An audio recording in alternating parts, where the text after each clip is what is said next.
আমরা আমাদের ক্লাসে সে আগের মতোই গুরুত্বপূর্ণ কিছু প্রশ্ন নিয়ে আলোচনা করব, যে প্রশ্নগুলো বিভিন্ন সময় ইন্সপেক্টরশিপ পদোন্নতি পরীক্ষা চলে এসেছে। তো প্রশ্নগুলো আসলে আমরা প্রশ্ন যদি বুঝতে পারি তাহলে উত্তর দেওয়াটা খুবই সহজ। বেশিরভাগ ক্ষেত্রে আমরা প্রশ্ন বুঝতে পারি না, এই জন্য আমাদের জন্য উত্তর দেওয়াটা কঠিন হয়ে যায়। যদি কখনো প্রশ্ন আসে পুলিশ রিমান্ড বলতে কি বোঝে, আসলে এই পুলিশ রিমান্ড কাকে বলে বা পুলিশ রিমান্ড কি, আসলে এই পুলিশ রিমান্ড সম্পর্কে আমরা যদি এখন আলোচনা করতে যাই, আমাদেরকে অবশ্যই বুঝতে হবে যে এটি সিআরপিসি এর 167 এবং পিআরবি 324। তাহলে পুলিশ রিমান্ডটা কি, পুলিশ রিমান্ড কাকে বলে? তাহলে পুলিশ রিমান্ড এখানে কিন্তু বলা হয়নি যে পুলিশ রিমান্ডের নেয়ার পদ্ধতি বা আহ, কি জন্য পুলিশ রিমান্ড চাওয়া হয়, তা পুলিশ রিমান্ড। তাহলে আমাদের বুঝতে হবে যে সিআরপিসি এর 167 এবং পিআরবি 324 বিধি অনুযায়ী পুলিশ রিমান্ডে বলতে বোঝায় ফৌজদারি অপরাধে রুজুকৃত মামলার তদন্তকারী কর্মকর্তার আবেদনের প্রেক্ষিতে আদালত অভিযুক্ত ব্যক্তিকে জিজ্ঞাসাবাদের নিমিত্তে যে আদেশ প্রদান করেন সেটি পুলিশ রিমান্ড। আমার কথা কি বোঝা গেছে? জি স্যার, সিআরপিসির বোঝা একশো যায়। সাতষট্টি পিআরবি 324 বিধি অনুযায়ী পুলিশ রিমান্ড হলো কি, ফৌজদারি অপরাধে রুজুকৃত মামলার তদন্তকারী কর্মকর্তার আবেদনের প্রেক্ষিতে আদালত গ্রেপ্তারকৃত আসামিকে জিজ্ঞাসাবাদের নিমিত্তে পুলিশ হেফাজতে যাওয়ার যে মানে যাওয়ার নিমিত্তে যে আদেশটা প্রদান করেন এটি হলো পুলিশ রিমান্ড। কি আমার কথা বুঝতে পারছেন নাজমুল? জি স্যার, বুঝতে পারছি স্যার। কি কোনো এখানে কোনো মন্তব্য আছে কিংবা অন্য কোনো ধারা? সাইফুল? না স্যার, মনে হয়। না স্যার, 167। 167 না তো বাবা, 167 তুমি যাচ্ছ কেন?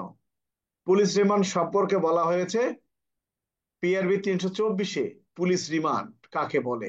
167-তে বলা আছে 24 ঘন্টার মধ্যে যদি তদন্ত সমাপ্ত করতে না পারেন সেক্ষেত্রে করণীয় কি। তাহলে এই 167 এবং পিআরবি 324 এখানে দুটো শব্দ ব্যবহার করতে হবে, তাহলে পুলিশ রিমান্ডের কথাটা আসবে। আচ্ছা,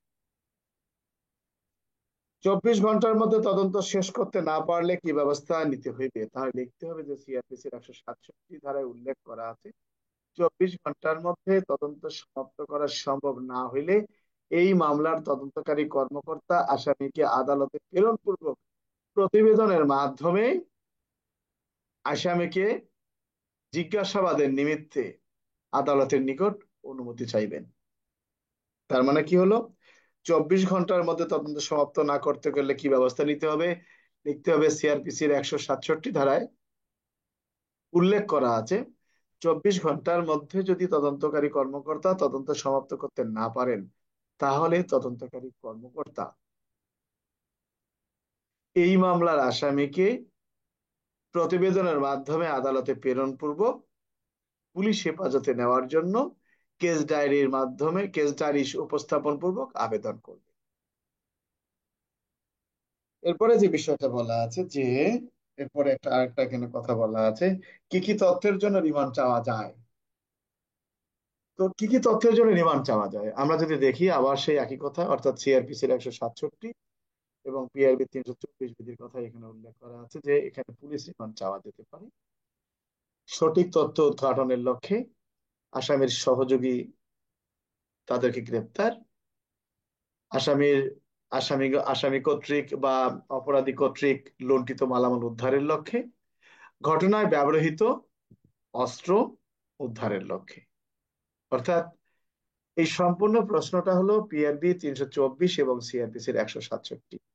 প্রথমে বলা আছে পুলিশ রিমান্ড কাকে বলে। তো আসলে আমাদের লেখার ধরনটা পরিবর্তন করতে হবে, পুলিশ রিমান্ড কাকে বলে। তো আমরা যখন লিখবো তখন অবশ্যই আমাদেরকে লিখতে হবে যে সিআরপিসির 167 এবং পিআরবি 324 বিধি অনুযায়ী পুলিশ রিমান্ড বলতে বোঝায় ফৌজদারি অপরাধে রুজুকৃত মামলার তদন্তকারী কর্মকর্তা তার আবেদনের প্রেক্ষিতে গ্রেপ্তারকৃত আসামিকে পুলিশ হেফাজতে জিজ্ঞাসাবাদের নিমিত্তে দেওয়ার জন্য যে আদেশ প্রদান করা হয়ে থাকে সেটি হলো পুলিশ রিমান্ড। তো পুলিশ রিমান্ড এখানে আমরা যে আলোচনাটা করলাম, আমাদের কি এখানে কোনো বুঝতে বুঝতে কোনো ভুল আছে পুলিশ রিমান্ডের বিষয়গুলো এই সম্পর্কে? না স্যার, ভুল নাই। না। এখানে ধরে নিতে হবে 167 এবং পিআরবি 324 প্রশ্ন। পরবর্তী প্রশ্ন হলো, থানা হাজতে আসামি মারা গেলে ওসির করণীয় কি? এরকম প্রশ্ন আসলে আমরা কোন ধারা দিয়ে উত্তর লেখা শুরু করব? থানা হাজতে যদি কোনো বিআরপি আসামি তিনশো মারা দুই যায়, এর খ দিয়ে, হ্যাঁ হ্যাঁ, বিআরপি 302 এর খ দিয়ে শুরু করবো। আমরা লিখবো পিআরবি 302 এর খতে উল্লেখ করা আছে, পুলিশ হেফাজতে বা থানা হেফাজতে কোনো আসামি মারা গেলে পুলিশের করণীয় কি? ওসি হিসাবে থানার দায়িত্বে থাকাকালে কোনো আসামি মারা গেলে আমি পিআরবি 302 এর খ বিধি অনুযায়ী যে সকল কার্যক্রম পালন করব বা যে সকল ব্যবস্থা গ্রহণ করব সেটা নিম্নরূপ। প্রথমে কি করব? মৃত্যুর বিষয়টি সংক্রান্তে দ্রুত সময়ের মধ্যে আমি কাকে জানাবো? ক্ষমতাবান ম্যাজিস্ট্রেটকে অবহিত করব এবং নিজেই নিজেই সিআরপিসির 174 ধারা অনুযায়ী মৃত ব্যক্তির ছিল তার প্রতিবেদন প্রস্তুত করব, বিস্তারিত জেনারেল ডায়েরিতে উল্লেখ করব। ম্যাজিস্ট্রেট আসা মাত্র আমি ম্যাজিস্ট্রেট কর্তৃক ছোটতার প্রতিবেদনের সময় তাকে সাহায্য সহযোগিতা করব। ম্যাজিস্ট্রেট যে আদেশ দিবেন সে অনুযায়ী পরবর্তী ব্যবস্থা গ্রহণ করব এবং মৃত ব্যক্তির মৃতদেহটি পোস্টমর্টমের জন্য লাশ চালান সহ হাসপাতাল মর্গে প্রেরণ করব। এর বেশি আর কিছু নাই। কারণ আমি যখন শ্রদ্ধাল প্রতিবেদন প্রস্তুত করব তখন তো আমার বিস্তারিত লিখতেই হবে, সাক্ষীদের নাম ঠিকানা ইত্যাদি, কিভাবে মারা গেছে বা সেখানে আলামত কি, আমি তো সবকিছু এখানে উল্লেখ করব। কাজে কাজে এক জিনিস আমার দ্বিতীয়বার উল্লেখ করার প্রয়োজন নাই। আমাদেরকে বুঝতে হবে, পুলিশ হেফাজতে যদি কোনো ব্যক্তির মৃত্যু হয় সেক্ষেত্রে সুরতহাল প্রতিবেদন প্রস্তুত করবেন ক্ষমতাবান ম্যাজিস্ট্রেট, কিন্তু পুলিশও তার সুরতহাল প্রতিবেদন করা থেকে বিরত থাকবেন না। এখানে আমরা কোনো অবস্থাতেই 2 লাইন লিখে ধারা ওই সিআরপিসির 154, 55, পুলিশ আইনে 44, পিআরপি 377 হাবি যাবে ঘোড়াটি ওই হাসপাতাল মর্গে প্রেরণ করবো পিআরপি এত না। আমাকে আমার কথা উত্তর দিতে হবে। আমার প্রশ্ন হলো, পিআরবি 305 হাসপাতালের মর্গে যখন একজন কনস্টেবলকে লাশের সাথে প্রেরণ করা হবে, এই কনস্টেবল কি দায়িত্ব পালন করবেন সেটা ওখানে বলা আছে। তা 305 আবার কি?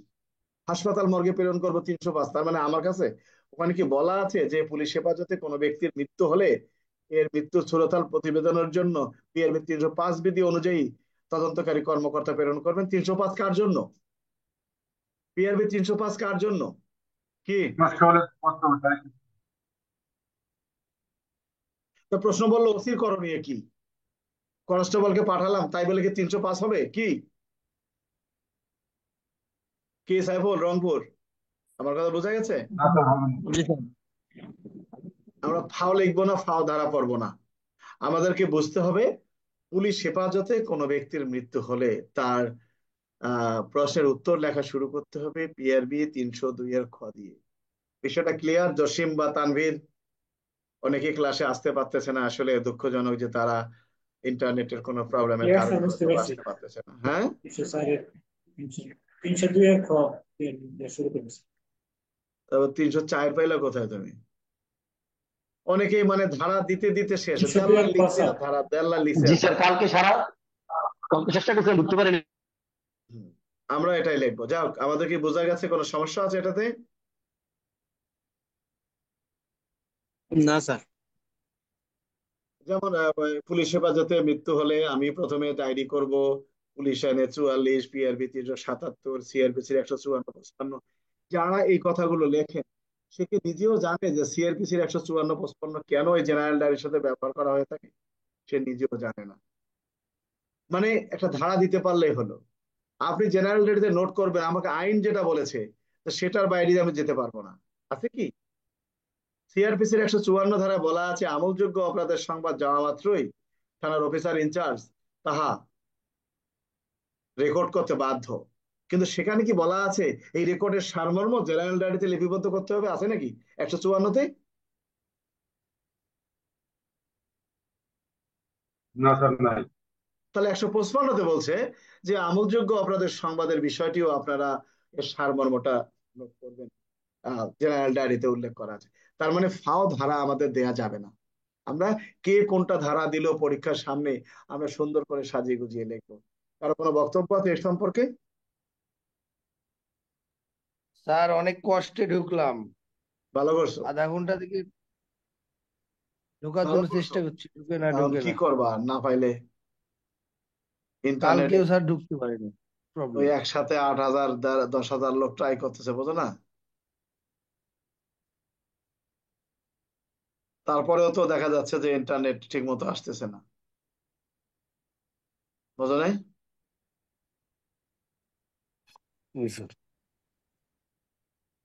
আছে কিছু কিছু সমস্যা আছে।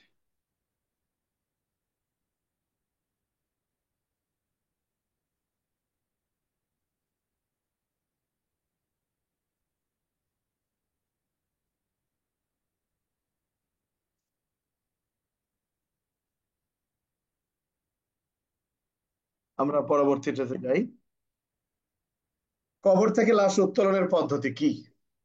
কবর থেকে লাশ উত্তোলনের পদ্ধতি কি, এরকম প্রশ্ন আসলে কিভাবে লিখবো?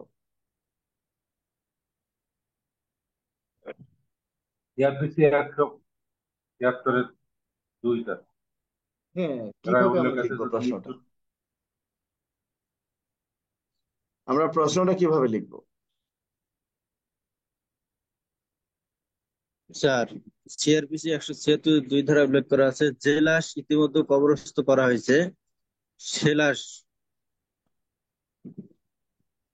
স্যার, শোনো, তোমার বক্তব্যটা ঠিক আছে, কিন্তু আমরা ভুল করে আবার ওই পদ্ধতি এ করব সে করব, ঘোড়ার ডিম করব, দাঁড়াই থাকবো, কেরোসিন তেল আনবো, তা না। পদ্ধতিটি এখানে বলা হয়েছে যে যে লাশ ইতিমধ্যে কবরস্থ করা হয়েছে, অর্থাৎ যে মৃতদেহটা ইতিমধ্যে কবরস্থ করা হয়েছে, এই মৃত ব্যক্তির মৃত্যু নিয়ে, তার মরণ নিয়ে যদি কোনো সন্দেহের সৃষ্টি হয় বা কোনো সংবাদ পাওয়া যায় যে আসলে তাকে হত্যা করা হয়েছে বা এভাবে তার মৃত্যুটা হয়নি, অর্থাৎ যেভাবে তার দাফনটা করা হয়েছে সেভাবে তার মৃত্যুটা হয়নি, তখন এই সিআরপিসির 176-এর 2 ধারার মধ্যে যে কথাটি বলা আছে যে জেলা ম্যাজিস্ট্রেট এই মৃতদেহটি কবর থেকে উত্তোলন করার আদেশ দিতে পারেন কি লক্ষ্যে?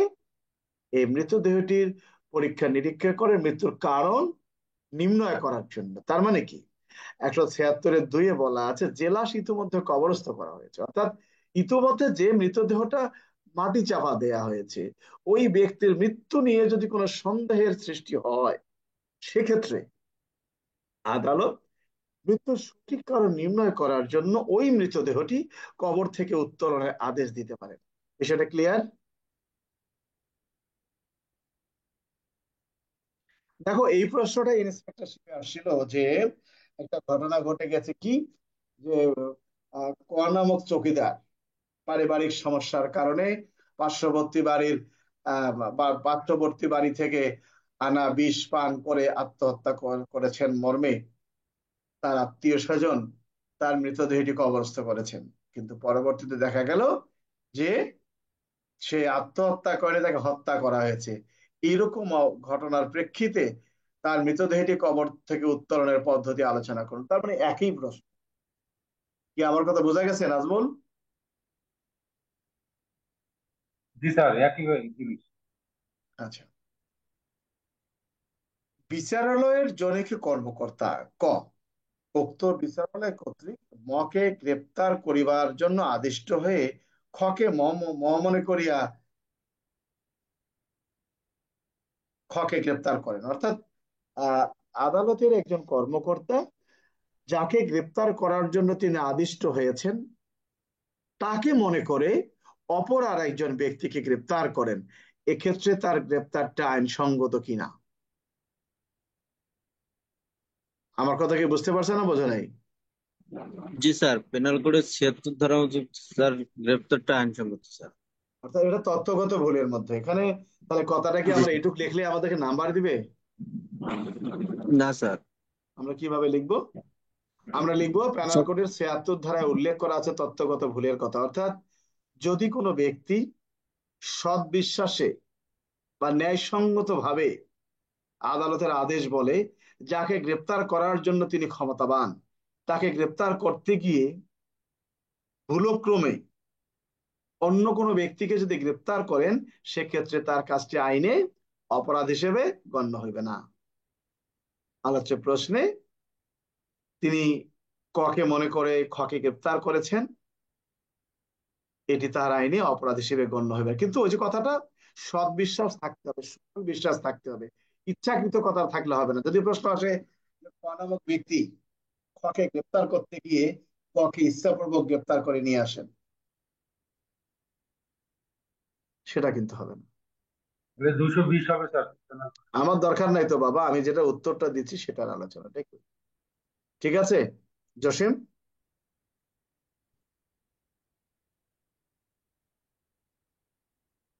কি জসিম?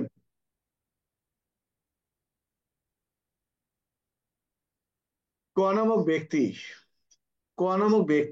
খ নামক ব্যক্তির পকেট মারার উদ্দেশ্যে হাত ঢোকান, কিন্তু তার পকেটে কোনো টাকা না থাকায় তিনি পকেট মারতে ব্যর্থ হন। কয়ের অপরাধ কি? কোন ধারায় অপরাধ?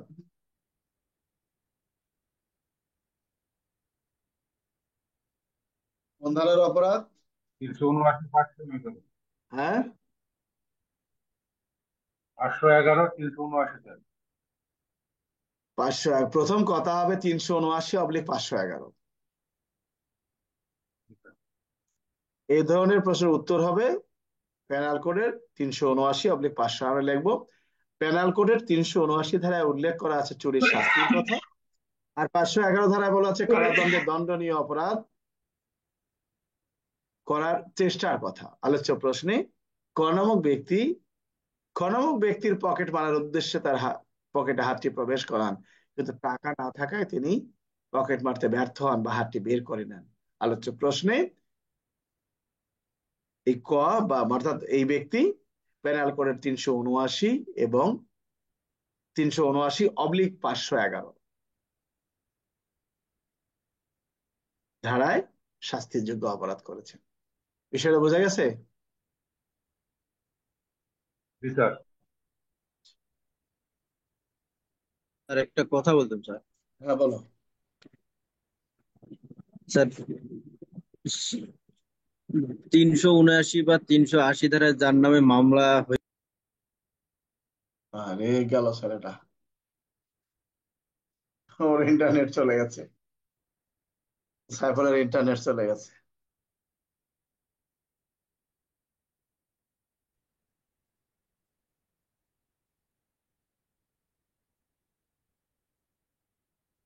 সাইফুলের ইন্টারনেট চলে গেছে। হ্যাঁ সাইফুল, বলো, তোমার লাইনটা কেটে গেছিল, বলো। স্যার আমি বলতে চাচ্ছি যে 379/411 মামলা হ্যাঁ, রেকর্ড হওয়ার স্যার পদ্ধতি আছে স্যার। 411, হ্যাঁ হবে, 411 হবে, 511 হতে পারে।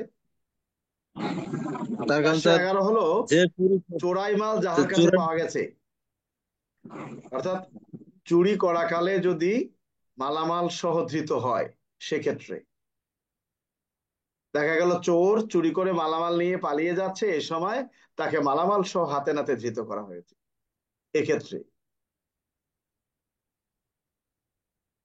বিষয়টা কি বুঝতে পারছো?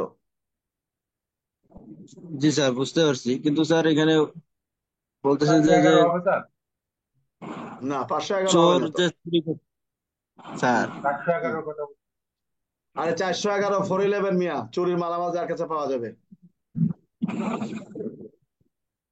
হ্যাঁ বলো, বুঝাও যে আমাকে। স্যার চুরির মাল তো চোরের কাছেই থাকবে স্যার, এটাই তো স্বাভাবিক। কিন্তু কথা আছে, এই মালটা যদি ওই চোরের কাছে না পেয়ে অন্য কার কাছে পাওয়া যেত, তাহলে তার বিরুদ্ধে শুধুমাত্র 411 ধারা আসতো। যেহেতু ও নিজেই চোর, প্রথমে সে চুরি কাজটা করেছে, প্রথমে সে চুরি করেছে, তার একটা চুরির অপরাধ হয়েছে, সে তো চুরি করেছে নাকি? জি স্যার। প্রথম হলো চুরি, এর পরবর্তীতে তার কাছে চোরাই মাল পাওয়া গেছে। চোরাই মাল যদি পাওয়া যায়, চোরাই মাল পাওয়া গেলে তার জন্য আলাদা একটা শাস্তির বিধান আছে। এখানে শুধুমাত্র 380 ধারা হবে না, 380-তে বলা আছে চুরির কথা, কিন্তু তার কাছে যখনই মালামাল পাওয়া যাবে, চোর্য মালামাল, তখন তার বিরুদ্ধে আর একটা অভিযোগ আসবে, 411। আর যদি শুধুমাত্র সে চুরি করে নাই, তার কাছে মালামাল পাওয়া যেত, তাহলে তার বিরুদ্ধে ধারা আসবে শুধুমাত্র 411। বিষয়টা কি বুঝতে পারছো না, বোঝো নাই? জি স্যার, এবার স্যার বুঝতে পারছি, ক্লিয়ার হয়েছে মানে স্যার। তুমি বলতেছো যে স্যার ও তো চুরি করছে, তো চুরির মাল ওর কাছে পাইলে আবার আলাদা ধারা আসবে কেন? তোমার কথা এটা, তাই না? জি জি স্যার, যে চুরির মাল তো চোরের কাছে থাকবে, এটাই তো স্বাভাবিক। এটা তো স্বাভাবিক, হ্যাঁ, কিন্তু ওই যে ওখানে সে তো চুরি করছে, ওখানে তো চুরি, প্রথমে সে চুরি করলো, তো চুরির মালামালটা যখন তার কাছে পাওয়া গেল, তো চোরাই মালামাল পাওয়া গেলে সে তো একটা অপরাধী। একই ধারার সাথে ওইটা একটা অপরাধ, এটা একটা আর একটা। তা খুন করতে গিয়ে যদি একটা অস্ত্র পাওয়া যায়, তাহলে তো খুনই তো করলো, 302 ধারায় তো খুনই তো করছে। আর সে যদি অস্ত্র ছাড়া মারতো, তাহলে তো আর অস্ত্রের মামলা হইতো না। বিষয়টা কি বুঝতে পারছো? একটা ব্যক্তিকে জি স্যার। একজন ব্যক্তি বালিশ চাপা দিয়ে মারছে, তার 302 ধারায় মামলা হয়েছে। একটা ব্যক্তি আর একটা লোককে পিস্তল দিয়ে গুলি করে মারছে, অবৈধ পিস্তল দিয়ে, তো জনগণ ওই বালিশ চাপা লোকটাকেও ধরছে, একেও ধরছে। তাহলে এর বিরুদ্ধে দুটো মামলা হচ্ছে কেন? অস্ত্রের মামলা একটা, যেহেতু অবৈধ অস্ত্র। বিষয়টাকে বুঝতে পারছো? তো চোরের কাছে যে মালটা পাওয়া গেছে, এটা তো চোরাই মাল, এটা তো অবৈধ মালামাল। তো অবৈধ মালামাল সম্পর্কে ব্যাখ্যা দিতে না পারলে সংশ্লিষ্ট ধারার অভিযোগ হবে না। প্রথম তার কাজটা ছিল চুরি করা। বিষয়টা কি বোঝা গেছে? জি স্যার, বুঝতে পারছি স্যার। আচ্ছা, আচ্ছা, একটা জিনিস বলি, ভিসিএনবি বলতে কি বোঝেন? ভিসিএনবি অপরাধ দমনে কতটুকু সহায়ক? দেখো, আমরা ভিসিএনবি বলতে সবাই মোটামুটি বুঝি যে ভিলেজ ক্রাইম নোটবুক, অর্থাৎ থানা এলাকার অপরাধ সম্পর্কে যে তথ্যগুলো লিপিবদ্ধ করা থাকে যে বইতে, এটি হলো ভিলেজ ক্রাইম নোটবুক, পিএলবি 391। আর ভিসিএনবি অপরাধ দমনে কতটুকু সহায়ক সহায়ক ভূমিকা পালন করে, এগুলো কিন্তু আমাদেরকে বানায় দিতে হবে। কারণ কথাটা হলো যে ভিসিএনপি এই জন্য সহায়ক ভূমিকা অপরাধ দমনে, অপরাধ দমন কি অপরাধ হবে না। তার মানে পুলিশ যখন নতুন করে কোনো থানায় যোগদান করেন, যোগদান করার পর যদি এই বইটা তিনি পর্যালোচনা করেন, পর্যালোচনা করলে এই বইতে যে সকল অপরাধীদের কথা এবং অপরাধের কথা উল্লেখ করা আছে, সেগুলো যদি অনুসরণ করা হয়, তাদেরকে যদি লক্ষ্য করা হয় বা তাদেরকে যদি নজরদারিতে রাখা হয়, তাহলে এখানে আমলযোগ্য অপরাধ সংগঠিত হওয়ার কোনো সুযোগ নেই, বা সেখান থেকেও আমলযোগ্য অপরাধ নিবারণ করা সম্ভব। তো এই জন্য বলছে ভিসিএনপি অপরাধ দমনে সহায়ক ভূমিকা পালন করে। অর্থাৎ অপরাধ দমন কি? অপরাধ দমনে সহায়ক ভূমিকা পালন করে। আমার কথা কি বুঝতে পারছো না, বোঝো নাই?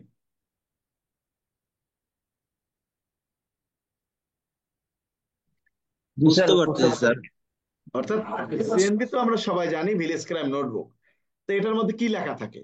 অপরাধীর তথ্য, অপরাধীদের নাম ঠিকানা, কিভাবে অপরাধটা সংগঠিত হয়েছে, তাদের বিস্তারিত বিবরণ, নাকি?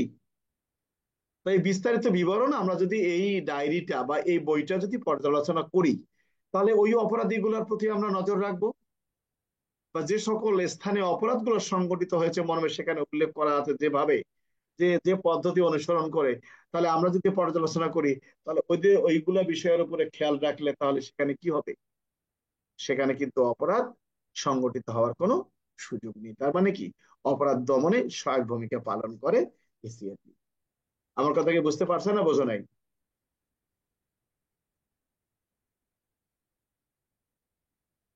কি তোমাদের কথাবার্তা বন্ধ কেন, বুঝলাম না, কি কথা শোনো না আমার কথা তোমরা? জি স্যার। জি স্যার, আমি বুঝতে স্যার। পারছি। না স্যার, বুঝতে পারি, একটু ওই 390 একটু বলে দেন স্যার, অপরাধ ম্যাপটা স্যার। কি বলতে চাচ্ছ বলো? না স্যার, মানে 391 স্যার ব্রিজকে নোটবুক, আর 390 হচ্ছে অপরাধ ম্যাপ, মানে এইটা একটু যদি আলোচনা করেন। ভিসিএনবি অপরাধ দমনে সহায়ক ভূমিকা পালন করে। তা ভিসিএনবি যদি পর্যালোচনা করে, আমরা যদি অপরাধীদেরকে গ্রেপ্তারের চেষ্টা করি বা অপরাধীদের প্রতি খেয়াল রাখি, বা কিভাবে অপরাধ সংগঠিত হয়েছে সেগুলো যদি পর্যালোচনা করে আমরা প্রয়োজনীয় ব্যবস্থা গ্রহণ করি, তাহলে তো সেখানে অপরাধ সংগঠিত হবে না। হবে, জসিম? না স্যার। না স্যার, না স্যার, না স্যার। ঠিক আছে স্যার, ব্রিজকে নোটটা অপরাধ ভূমিকা সহায়তা করে বলছেন স্যার, আমি বলছিলাম স্যার ওই 390 স্যার অপরাধ ম্যাপটা স্যার, অপরাধ ম্যাপটা কি না, স্যার? অপরাধ ম্যাপ আলাদা, অপরাধ ম্যাপ আলাদা, আর অপরাধে সিএনবি আলাদা। আমরা অপরাধ ম্যাপের বিষয়ে এখানে আলোচনা করি নাই আমরা। গেছে গা, এরাও চলে গেছে। নাজমুল, সবাই যাইতেছে আসতেছে বুঝলাম। নেটের কারণে স্যার। হ্যাঁ, পরবর্তী যে প্রশ্নটা, মামলার ব্রিফ করার উদ্দেশ্য কি? মামলার ব্রিফ করার উদ্দেশ্য কি? পিআরবি 400, মানে পিআরবি স্যার ব্রিফ ব্রিফ কত, পিআরবি কত, 400 কত? 444। 44 স্যার, 444। আচ্ছা, এরকম প্রশ্ন আসলে আমরা কি লিখবো? আমরা লিখবো পিআরবি 444 বিধি অনুযায়ী ব্রিফ করার উদ্দেশ্য হলো মামলার ত্রুটি বিচ্যুতি সংশোধন করা, নাকি? জি স্যার। জি স্যার। ওই ন্যায় বিচার প্রতিষ্ঠা না, মামলার ত্রুটি বিচ্যুতি সংশোধন করা ব্রিফ করার জি উদ্দেশ্য। Sir, police inspector. মামলার ব্রিফে কি কি বিষয় উল্লেখ করতে হবে? মামলার ব্রিফে ঘটনার তারিখ ও সময়, আসামির নাম ঠিকানা থেকে শুরু করে যে সকল বিষয় তার কাছে ত্রুটি পরিলক্ষিত হয়েছে তারও বিষয়বস্তু ব্রিফে উল্লেখ করতে হবে। বিষয়টা কি বুঝতে পারছো? তদন্তকারী কর্মকর্তার নাম থাকবে, ধারা থাকবে, আসামির নাম বিস্তারিত উল্লেখ করতে হবে, অভিযোগপত্রের তারিখ এবং নাম্বার এবং ধারা উল্লেখ থাকতে হবে। আমার কথা বোঝা গেছে নাজমুল? জি স্যার, বোঝা গেছে। তাহলে আমরা ব্রিফ কাকে বলে? ব্রিফ কাকে বলে নাজমুল? পিআরবি 444 বিধিতে উল্লেখ আছে, চার্জশিট পাওয়ার পর মামলার কোর্ট অফিসার সাক্ষী না, স্মারকপত্র আমি তো বলি নাই অভিযোগ মামলার ব্রিফ করার উদ্দেশ্য কি। ব্রিফ করার উদ্দেশ্য কি? ব্রিফ করার উদ্দেশ্যটা কি? ব্রিফ ই করার করার উদ্দেশ্য উদ্দেশ্য স্যার হলো মামলার মামলার ত্রুটি বিচ্যুতি সংশোধন করা, এই তো নাকি? থাকবে সেইটা সংশোধন করে পুলিশ সুপারের কাছে পাঠানো হবে, এটাই আছে কি। আমি বললাম কি তুমি বললো কি? ব্রিফ করার উদ্দেশ্য কি? মানে মামলার ব্রিফ, ত্রুটি বিচ্ছিন্ন থাকে, এটা হইল সংক্ষিপ্ত আকারে একটা একটা অভিযোগ কথা হলো ত্রুটি উপস্থাপন। বিচ্যুতি সংশোধন করা হলো ব্রিফ করার উদ্দেশ্য। আমরা বলি নাই ব্রিফ কার কাছে পাঠাতে হয়, ব্রিফ কি করতে হয়। যাক, পরবর্তীতে অস্বাভাবিক মৃত্যু মামলা বলতে কি বুঝেন? এটা আমরা কি লিখবো সাইফুল? অস্বাভাবিক মৃত্যু মামলা বলতে কি বুঝেন, কি লিখবো আমরা? স্যার, সিআরপিসি 174, পিআরবি 299 বিধি মোতাবেক হ্যাঁ, স্বাভাবিক নিয়মের বাইরে যে মৃত্যু হয় তাকে অস্বাভাবিক মৃত্যু বলে, আর এই সংক্রান্তে যে মামলা রুজু হয় তাকে অস্বাভাবিক মৃত্যু মামলা বলে।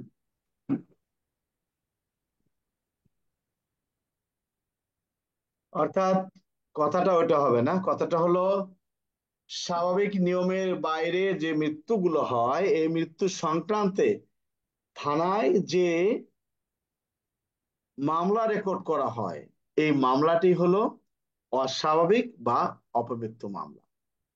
অর্থাৎ সিআরপিসির 174 এবং পিআরবি 299 বিধি অনুযায়ী স্বাভাবিক নিয়মের বাইরে যে মৃত্যুগুলো হয়ে থাকে এই মৃত্যু সংক্রান্তে যে মামলাটি থানায় রুজু হয় সেটি হলো অপমৃত্যু মামলা বা অস্বাভাবিক মৃত্যু মামলা। বোঝা গেছে? অর্থাৎ এই জি স্যার। স্বাভাবিক নিয়মের বাইরে যে মৃত্যুটা হয় এটি অস্বাভাবিক মৃত্যু। তাহলে এই আমাকে সিআরপিসির 174 এবং পিআরবি 299 বলতেই হবে, কারণ ওই অপমৃত্যু সংক্রান্তে মামলা রেকর্ড হয়ে থাকে এই একটা দুইটা ধারায়, পিআরবি 299, সিআরপিসির 174। অর্থাৎ এটা হলো ইউডির এজাহার, এজাহার বহি বা এফআইআর বহি। আমার কথা কি বুঝতে পারছো না বোঝো নাই? জি স্যার, বুঝতে পারছি। আচ্ছা, কি কি কারণে এই ধরনের মামলা রুজু হতে পারে? আমরা আবার লিখবো যে সিআরপিসির 174 এবং পিআরবি 299 বিধি পর্যালোচনা করে দেখা যায় এই ধরনের মামলা রুজু হতে পারে কোনো ব্যক্তি কর্তৃক আক্রান্তের কারণে মৃত্যু ঘটার কারণে, বা কোনো হত্যা করলে পশু কর্তৃক বিষ পানে গলায় রশি দিয়ে পানিতে ডুবে, কিংবা উঁচু কোনো ভবন থেকে লাফ দিয়ে। এখন প্রশ্ন হলো যে অস্বাভাবিক মৃত্যু কেন হতে পারে? একজন আরেকজনকে মারলে সেটাও কিন্তু অস্বাভাবিক মৃত্যু, যদিও এটা মার্ডার কিছু হয়ে থাকে। তো এখন এখানে যে কথাটি হলো যে আহ বন্য প্রাণী দ্বারা, বন্য হিংস্র প্রাণী দ্বারা যদি কাউকে হত্যা করা, সেটাও কিন্তু অস্বাভাবিক মৃত্যুর মধ্যে পড়ে, কি পড়ে কিনা? জি স্যার। জি স্যার। ধারাটা আমাকে লিখতে জি হবে, স্যার। আমি এক পাড়ায় লিখবো। প্রথম পাড়ায় লিখবো অস্বাভাবিক মৃত্যু মামলা কাকে বলে, পরবর্তীতে লিখবো আর একটা প্যারায় যে সকল কারণে অস্বাভাবিক মৃত্যু মামলা রুজু হয়। আচ্ছা, এরপরে আমরা চলে আসি গলায় ফাঁস দিয়ে আত্মহত্যার মামলা তদন্তকালে তদন্তকারী অফিসার কি কি বিষয়ের প্রতি লক্ষ্য রাখবেন। আমরা এখানে লিখবো যে সিআরপিসির 174 এবং পিআরবি 299 বিধি অনুযায়ী আত্মহত্যাজনিত, গলায় ফাঁসি দিয়ে আত্মহত্যাজনিত মামলার ছুড়োথাল প্রতিবেদন প্রস্তুত করাকালে তদন্তকারী কর্মকর্তা লক্ষ্য করবেন যে মৃত ব্যক্তির গলায় রশির গিঁট একের অধিক কিনা, এবং সেটি পিছনের দিক দিয়ে কিনা, গলায় অর্ধচন্দ্রের মতো দাগ আছে কিনা, পায়খানা এবং প্রস্রাবের রাস্তায় কোনো চিহ্ন পরিলক্ষিত হচ্ছে কিনা, হাতগুলো নিচের দিকে সোজা কিনা, জিহ্বাটা দাঁত দিয়ে কামড়ের পরিলক্ষিত হচ্ছে কিনা, শরীরে অন্য কোনো আঘাতের চিহ্ন আছে কিনা, এগুলো তিনি পরিলক্ষিত করবেন। বিষয়টা কি বোঝা গেছে না বোঝো নাই? জি স্যার, বুঝতে জি পেরেছি। স্যার। প্রশ্নটা হলো যে গলায় রশি দিয়ে আত্মহত্যা করেছে, কিভাবে বুঝবেন জি যে গলায় রশি দিয়ে এই লোকটি আত্মহত্যা করেছে? তাহলে এই সকল চিহ্ন থাকলে আমার উত্তরটা হবে যে পিআরবি 299, সিআরপিসি 174 ধারা অনুযায়ী সুরতাল প্রতিবেদন প্রস্তুত করাকালে এই সকল চিহ্ন পরিলক্ষিত হলে বুঝতে হবে তাহা গলায় রশি দিয়ে আত্মহত্যা করেছে বা আত্মহত্যাজনিত কাজ। বিষয় বোঝা গেছে না বোঝো নাই?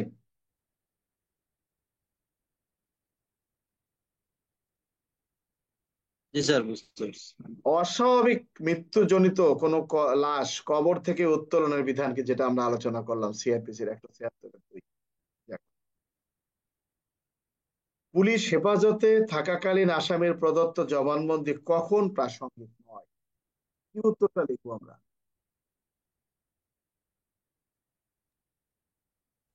কোন ধারাটা লিখবো এখানে? কখন প্রাসঙ্গিক নয়? পুলিশ হেফাজতে থাকা আসামির জবানবন্দি কখন প্রাসঙ্গিক নয়? আমরা কি লিখবো? 26 ধারা স্যার, 26। 26 ধারায়, সাক্ষ্য 26 ধারায় উল্লেখ ছাব্বিশ আছে, দ্বারা। পুলিশ হেফাজতে থাকা সব অবস্থায় জায়গায় উল্লেখ আছে কথা যদি তো বলা যাবে না, এটা কি গদবাঁধা কথা শিখছো? তোমাকে লিখতে হবে যে সাক্ষ্য আইনের 26 ধারা অনুযায়ী, সাক্ষ্য আইনের 26 ধারা অনুযায়ী তখনই পুলিশ হেফাজতে থাকা আসামির স্বীকারোক্তি আদালতে গ্রহণযোগ্য নয় যখন কিনা স্বীকারোক্তি প্রদান করা কালে কোনো ম্যাজিস্ট্রেট উপস্থিত থাকে না। অর্থাৎ ও যেভাবে চেয়েছে আমি ঠিক সেভাবে উত্তরটা দেব। তার মানে কি বুঝাবো? বুঝাবো যে আমি তোমার প্রশ্নটা বুঝছি। তো বইয়ের গদবাঁধা যারা মুখস্থ করছে মুখস্থটাই লিখবো? প্রশ্ন বললো কি যে এখানে প্রশ্ন কি বললো, পুলিশ হেফাজতে থাকাকালীন আসামির প্রদত্ত জবানবন্দি কখন প্রাসঙ্গিক নয়? আমরা লিখবো পুলিশ হেফাজতে থাকা আসামির জবানবন্দি তখনই প্রাসঙ্গিক নয় যখন কিনা জবানবন্দি প্রদানের সময় কোনো ম্যাজিস্ট্রেট উপস্থিত থাকে না। ও যাহা উত্তর চেয়েছে আমি তাই উত্তর দেবো। আমার কথা কি বুঝতে পারছো তোমরা? জি স্যার। কি সাইফুল কোনো বক্তব্য আছে এই সম্পর্কে? না স্যার, না। অল্প বয়স অতি বৃদ্ধ লোক কি সাক্ষ্য দিতে পারে? কিভাবে উত্তরটা লিখবো? স্যার, সাক্ষ্য আইনের 118 ধারা মোতাবেক হুম আদালতের প্রশ্ন জিজ্ঞাসিত প্রশ্ন বুঝে উত্তর দিতে পারে এমন সকল ব্যক্তি হুম কি হলো? শোনা যায় আমি স্যার। উত্তর দিলাম কি আর তুমি বললা কি? প্রশ্নটা হলো যে অল্প বয়স্ক লোক অতিবৃদ্ধ লোক কি সাক্ষ্য দিতে পারে?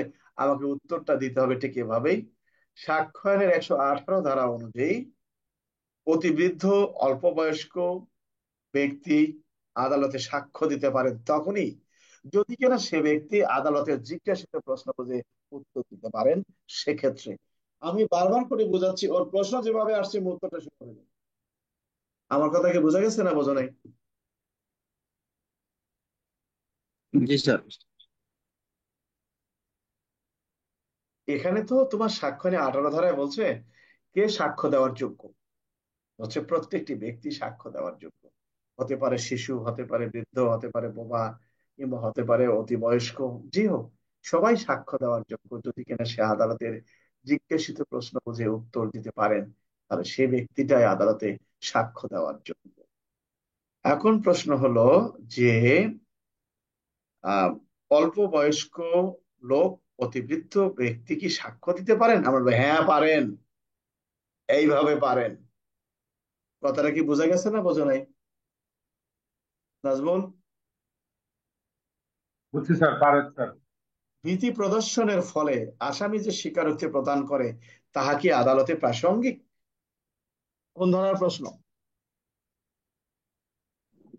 24 ধারার স্যার, সাক্ষ্য আইনের। কিভাবে লিখবো আমরা? সাক্ষ্য আইনে 24 ধারা উল্লেখ করা আছে, ভয়ভীতি প্রলোভন দেখিয়ে কোনো স্বীকারোক্তি আদায় করা হইলে তাহা অপ্রাসঙ্গিক। আহ আমরা কথাটা এভাবে না লিখে যদি বলি যে সাক্ষ্য আইনে 24 ধারায় উল্লেখ করা আছে, প্রলোভন প্রতিশ্রুতি ভয়ভীতি দেখিয়ে কোনো স্বীকারোক্তি আদায় করা হলে তাহা প্রাসঙ্গিক নয় বা তাহা অপ্রাসঙ্গিক। যাক, তোমারটাও হয়েছে। আচ্ছা,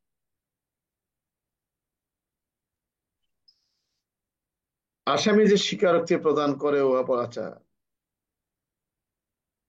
স্যার এই ক্ষেত্রে হত্যা, কি 24 ধারার মধ্যে? বুঝি না কিসে, কি বললা রসিম? নাই। আচ্ছা, সাক্ষ্য আইনে 24 ধারার মধ্যে? 24 ধারা, 24। আমার কথা কি বুঝতে পারছো? সাক্ষ্য 24 ধারা। জি স্যার, বুঝতে পারছি। মানে সিএফিসি 163 ধারা কিন্তু এটা বুঝছি। না না, এখানে আসবে কেন? হুদাই একটা প্যারা দিয়ে রাখো কেন ভাই, বোঝো না তুমি? ওটা কি প্রাসঙ্গিক নাকি? ওখানে বলা হয়েছে স্বীকারোক্তি লিপিবদ্ধ বুঝি না তোমরা যে এত শেষ পর্যায়ে এসে কি শিখলা আমি বুঝলাম না। যাই হোক, leave it। হত্যা মামলার বিচারের সময় কি কি ধরনের দলিল প্রমাণ ও সাক্ষ্য হিসেবে ব্যবহার করা যেতে পারে? হত্যা মামলার বিচার করাকালে কোন কোন দলিলগুলো আদালতে সাক্ষ্য হিসেবে ব্যবহার করা যেতে পারে? প্রথম হলো মৃত্যুর সনদপত্র, দ্বিতীয়ত সুরতার প্রতিবেদন, এরপরে পোস্টমর্টেম রিপোর্ট, লাশ চালান বই, ঘটনাস্থলে প্রাপ্ত আলামত, এজাহার। অর্থাৎ যে কথাটি বলা আছে হত্যা মামলা বিচারের সময় কি ধরনের দলিল প্রামাণ্য সাক্ষ্য হিসেবে ব্যবহার করা যেতে পারে, দলিলের কথা যেটা বলা হয়েছে 14 তারিখে। এরপরে কি বলা হয়েছে? তদন্তকারী কর্মকর্তা কর্তৃক যে ঘটনাস্থল পরিদর্শন করেছেন সেটাও হতে পারে। এরপর কি তো হতে পারে? সুরতাল প্রতিবেদন। এরপরে কি হতে পারে? পোস্টমর্টেম রিপোর্ট, লাশ চালান বই এবং এজাহার। কারণ দলিল মানে লেখা থাকতে হবে। পরবর্তী প্রশ্ন সেটি হলো যে হত্যা মামলা প্রমাণ করার জন্য লাশ কি অবশ্যই প্রয়োজন? কি আমরা উত্তর লিখবো? আমরা স্যার, লিখবো হ্যাঁ, হত্যা মামলা প্রমাণের ক্ষেত্রে লাশ অবশ্যই প্রয়োজন, তবে কোনো কোনো হত্যার ক্ষেত্রে লাশ নাও পাওয়া যেতে পারে। তারপরে আমরা লিখবো যে হত্যা মামলা প্রমাণের ক্ষেত্রে লাশের গুরুত্ব অপরিসীম, তবে সকল ক্ষেত্রে মৃতদেহ নাও পাওয়া যেতে পারে।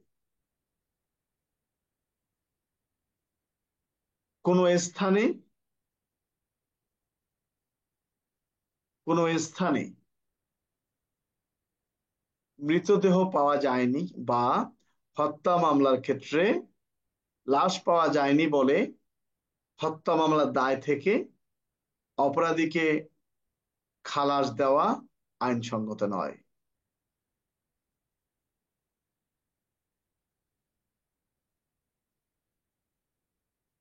আমার কথা কি বুঝতে পারছো না, বোঝো নাই?